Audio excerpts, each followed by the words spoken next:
Welcome back to Rani, I'm Joe B. Today I'll show you the parts of a quad cane and how to adjust the height of it so you know how to use it as well as your loved ones. Let's dive in.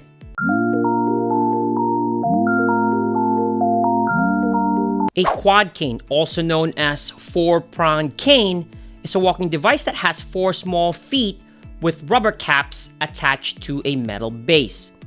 It is made up of a lightweight aluminum, and it provides 20 to 30% weight unloading of a weak or a post-surgical leg. It can support an individual of up to 300 pounds. The quad cane has a broader base of support and traction than a single-tip cane, which can help with balance and walking on uneven terrains. It is used for patients who have one-sided weakness.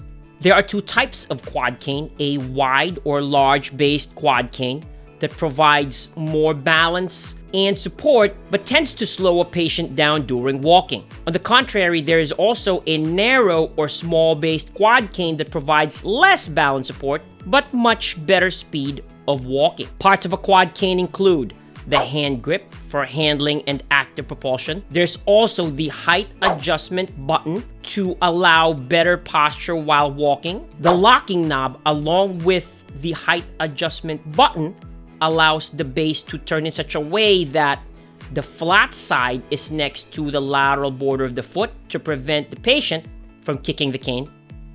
And finally, it has either a narrow or wide base to maximize balance and allow the cane to stand on its own. Finally, the rubber caps or tips prevent the device from slipping. To adjust a quad cane, turn or loosen the locking knob first. Then press the height adjustment button and either move it up towards the hand grip to shorten the cane or away from the hand grip to lengthen.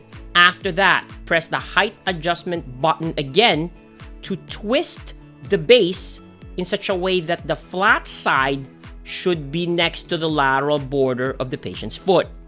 Then tighten the locking knob and test it out during gait. So do you want to know how to walk with a quad cane? If so, then watch this next video. Thank you so much.